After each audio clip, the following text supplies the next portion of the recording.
What's up guys, my name is Toxic. Welcome back to the channel and I hope you're having a good day. Today we're going to talk about the Infinite Warfare beta changes that we're going to see in the final version of the game this Friday, November 4th. And let me tell you, there are a lot of things that have changed about this game. Infinity Ward has implemented many changes to different elements of the game, and I think you'll find some of them good and some of them not so good. So without further ado, let's get right into it. Let's talk about the shotguns, and by the way, I am getting this information from the Infinite Warfare Reddit, where they mentioned all the changes they made to the game and everything they learned about the data of the beta that they gathered and all that stuff like that. So the first thing they mentioned was changes to the shotguns. The shotguns now have increased consistency of damage. So if you guys remember, maybe using shotguns during the beta, sometimes you got hit markers with the shotguns, and sometimes you would just melt people from a distance where you weren't supposed to get the kill. So that made it inconsistent, and Infinity Ward has made the shotgun damage more consistent, so now you'll be able to get those one-shot kills at close range, and at long range of course you won't get the kills. You'll probably just get more consistent hit markers. They have slightly increased the one-shot kill range. Also, both the Reaver and the Banshee have received a slight bonus to their one trigger pull kill range.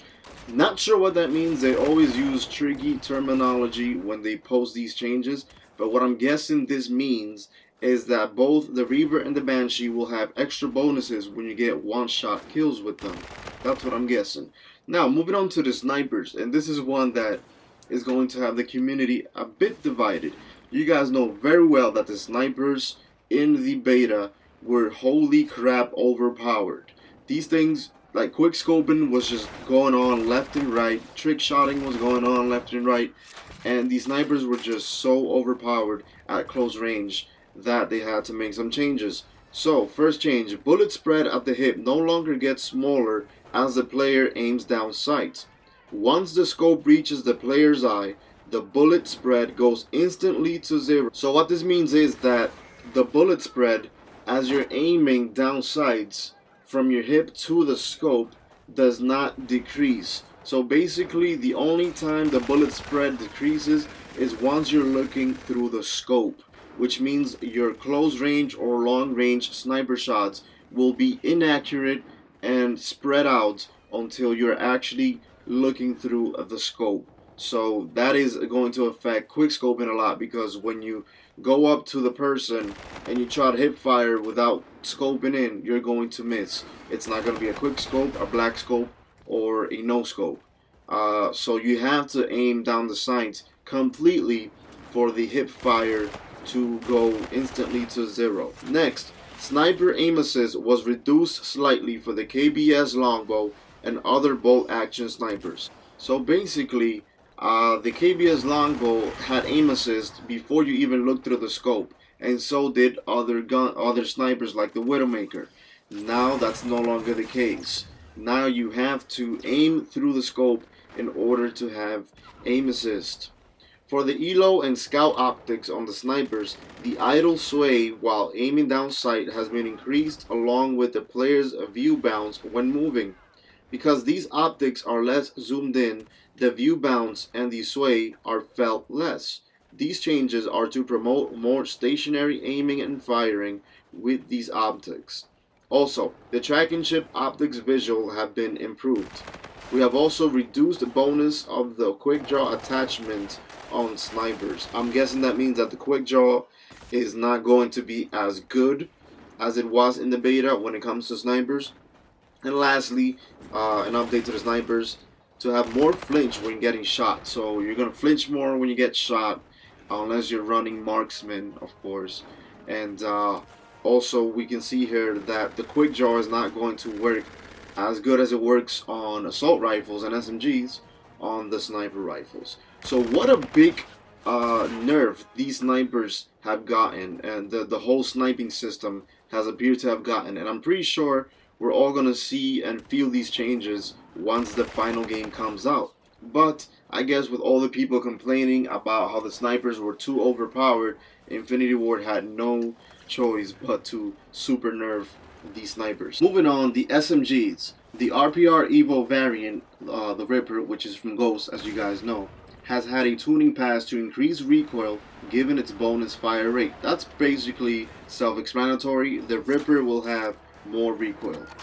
Moving on to rigs and traits and perks. Marksman, we fixed a bug where, in addition to reducing flinch, it was also reducing recoil. This would then stack with gun perks and the foregrip attachment. This bonus reduction has been removed. Well, the Marksman perk has been nerfed.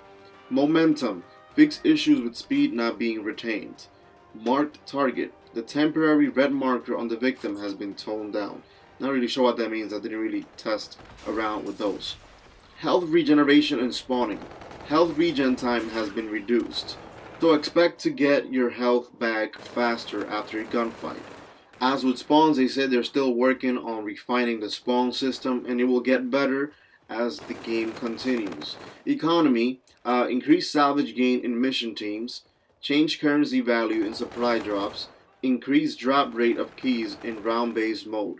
So we're going to get keys much faster, much frequent, and also they did a slight change to the salvage in mission teams, so I'm guessing it's going to be easier or harder, I'm not sure which one, they don't mention it, to get salvage. Hopefully it's easier to get salvage, because if you're grinding, it's only fair that you get salvage. Score streaks and rigs.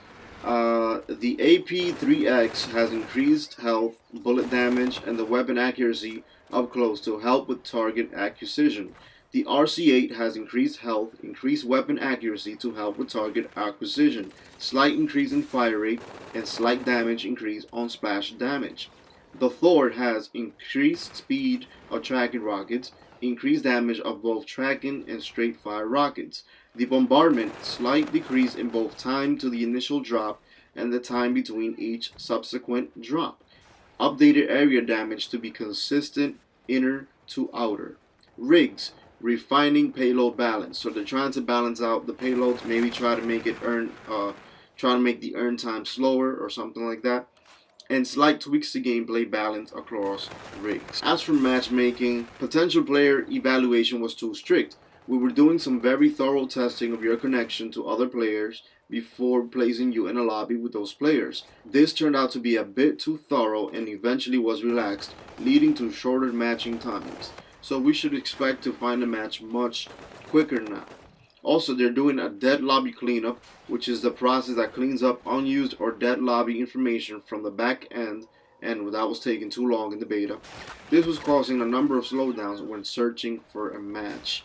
The matchmaker was always quite good at generating new lobbies, but one thing they noticed was that quicking was taking too long. This was due to some issues in the way we track information about the lobbies that are currently playing a match. These issues were also addressed during the beta and sped up the join process immensely.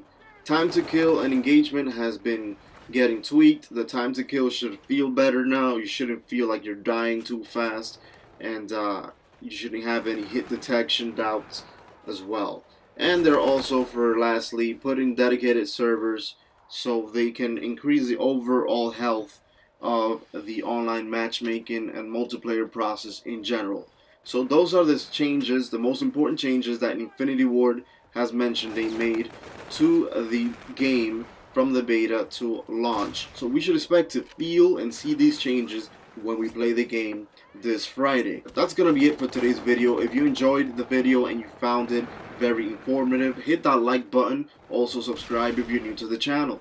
My name is Toxic and I'll be playing Modern Warfare Remastered, Infinite Warfare, and Titanfall 2 for the next year, as long as other games, whatever games you guys want me to play. That's it for today. Peace out.